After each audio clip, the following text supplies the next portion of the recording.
Saat Yesus menyembuhkan orang lumpuh itu, Yesus sengaja mau menunjukkan dirinya Allah dengan berkata apa? Dosamu sudah diampuni. Baik, selamat malam, sahabat Kebenaran Channel. Kembali dengan saya, Gembala Kurnia. Kita akan membahas ajaran dari Alkitab. Dan malam hari ini kita akan melihat satu pembahasan, benarkah Yesus itu Allah? Banyak orang bertanya tentang hal ini. Benarkah Yesus itu Allah? Yesus tidak hanya berbicara, tetapi dia membuktikan dirinya adalah Allah melalui pekerjaan-pekerjaan yang dia lakukan, dan pekerjaan itu hanya bisa dilakukan oleh Allah saja. Di dalam Yohanes pasal 10 ayat 37 sampai 38 dikatakan, Yesus berkata, dan dicatatkan di Injil Yohanes ini, jikalau aku tidak melakukan pekerjaan-pekerjaan Bapa, janganlah kamu percaya kepadaku. Jadi Yesus minta orang yang mendengarnya, kalau memang Yesus tidak melakukan pekerjaan-pekerjaan Allah, jangan percaya. Tetapi, jikalau aku melakukannya, percayalah akan pekerjaan-pekerjaan itu. Jadi Yesus menantang kepada mereka, kalau mereka melihat pekerjaan-pekerjaan Yesus, maka harusnya mereka percaya dia adalah Allah.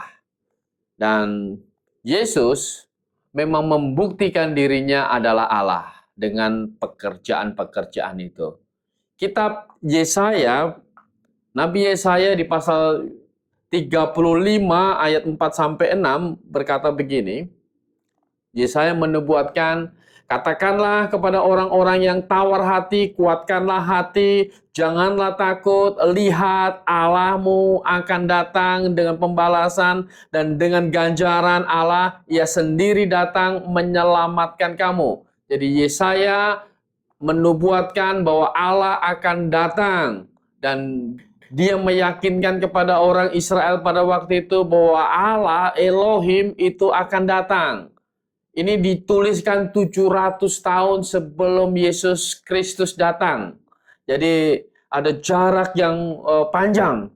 Dan Yesaya menuliskan begini, pada waktu itu, jadi pada waktu Allah itu datang, mata orang buta akan dicelikkan, dan telinga orang-orang tuli akan dibuka. Pada waktu itu orang lumpuh akan melompat seperti rusa, dan mulut orang bisu akan bersorak-sorai. Dan ketika Yesus datang di muka bumi ini, semua yang dinubuatkan oleh Nabi Yesaya ini, Yesus tepat melakukannya. Jadi Yesus menyembuhkan mata orang buta yang sejak dari lahir. Yesus menyembuhkan orang yang tuli, yang bisu, yang lumpuh, yang sakit kusta, Tuhan sembuhkan. Jadi ada wanita yang pendarahan sudah bertahun-tahun, hanya memegang jubah Yesus itu sembuh. Dan Bapak Ibu yang dikasih dalam Tuhan, satu kali tercatat dalam Markus pasal 2 ayat 5-12 diceritakan Yesus menyembuhkan orang lumpuh. Dan saat Yesus menyembuhkan orang lumpuh itu, Yesus sengaja mau menunjukkan dirinya Allah dengan berkata apa? Dosamu sudah diampuni.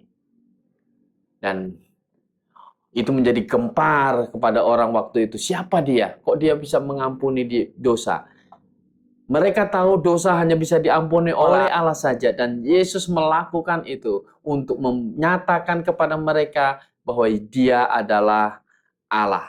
Nah, Yesus melakukan tanda-tanda menyembuhkan berbagai penyakit seperti yang Yesaya sudah nubuatkan. Tapi Yesus juga menunjukkan bahwa ketika dia di dunia ini, dia berkuasa atas alam, dan orang-orang yang hidup sejaman dengan Yesus itu menjadi saksi bagaimana Yesus berkuasa atas alam dan juga atas iblis. Di dalam Markus pasal 4 itu diceritakan bagaimana Yesus menenangkan badai, dan badai itu hanya dihardik oleh Yesus Kristus, maka Yesus berkata, tenang, maka badai itu tenang. Nah, murid-murid waktu itu yang di dalam perahu itu terkejut. Mereka, siapakah dia ini? Kan tidak ada manusia yang bisa melakukan itu. Yesus melakukan itu di depan mereka untuk meyakinkan mereka bahwa Yesus itu adalah Allah. Mereka harus menyembah kepada Dia. Dan Yesus di awal pelayanannya dia mengubah air menjadi anggur. Dia berjalan di atas air.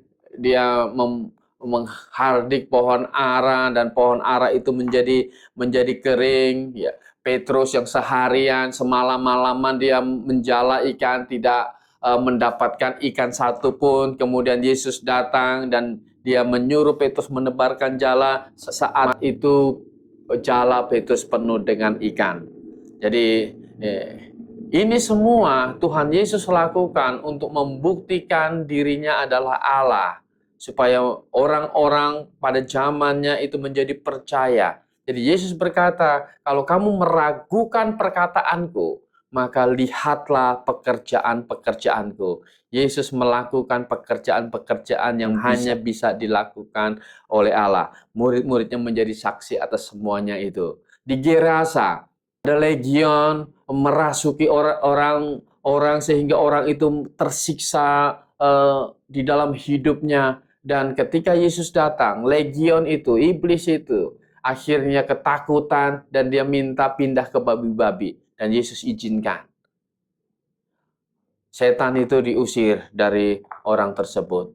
Nah, sahabat kebenaran channel, jadi lewat apa yang didemonstrasikan Yesus Kristus, pekerjaan-pekerjaan yang Yesus lakukan, harusnya orang pada zaman itu menjadi percaya dia adalah Allah. Bukan berhenti pada itu saja. Yesus itu juga menunjukkan bahwa dia adalah Tuhan yang berkuasa atas hidup dan mati. Yesus sengaja membangkitkan anak perwira yang bernama Yairus, dibangkitkan dari kematian. Kemudian ada pemuda yang sedang digotong ke dalam untuk dikuburkan, Yesus bangkitkan. Dan waktu Yesus mendengar kabar tentang Lazarus, sahabatnya yang sakit, yang diundang untuk datang, Yesus sengaja menunda kedatangannya. Dan Lazarus akhirnya mati, Lazarus dikubur, dan Yesus datang 4 hari kemudian ke tempat Lazarus. Dan Marta yang ketemu dengan Yesus, dia berkata bahwa Tuhan, kalau seandainya engkau datang waktu Lazarus itu masih hidup, maka dia tidak akan mati. Maka Tuhan Yesus berkata, percayalah kepadaku, akulah kebangkitan dan hidup. Barang siapa percaya kepadaku, dia akan hidup sekalipun dia sudah mati. Yesus akhirnya meminta Lazarus untuk bangun. Lazarus bangunlah. Lazarus bangkit dari kubur itu. Dan itu bukan tanda yang paling hebat. Yang tanda paling hebat, pekerjaan Yesus yang paling hebat adalah apa? Dia mati, dikuburkan, dan dia bangkit kembali. Itu adalah tanda yang betul-betul meyakinkan murid-muridnya bahwa dia betul-betul adalah Allah yang menjadi manusia untuk menebus dosa manusia. Jadi murid-murid betul-betul diyakinkan bahwa kematian Yesus Kristus itu harus terjadi untuk menanggung hukuman dosa seisi dunia. Dosa dari kejatuhan sampai dosa manusia terakhir itu ditimpakan kepada Yesus Kristus. Dan murid-muridnya percaya bahwa Yesus itu adalah Mesias, dia juru selamat. Yesus yang menanggung hukuman dosanya di atas kayu salib.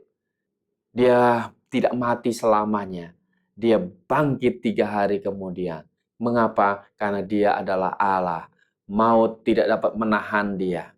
Nah, sahabat kebenaran yang dikasihi dalam Tuhan, Yesus bukan hanya berkata ia adalah anak Allah yang sama dengan Allah, tetapi ia membuktikannya melalui pekerjaan-pekerjaan yang dilakukannya.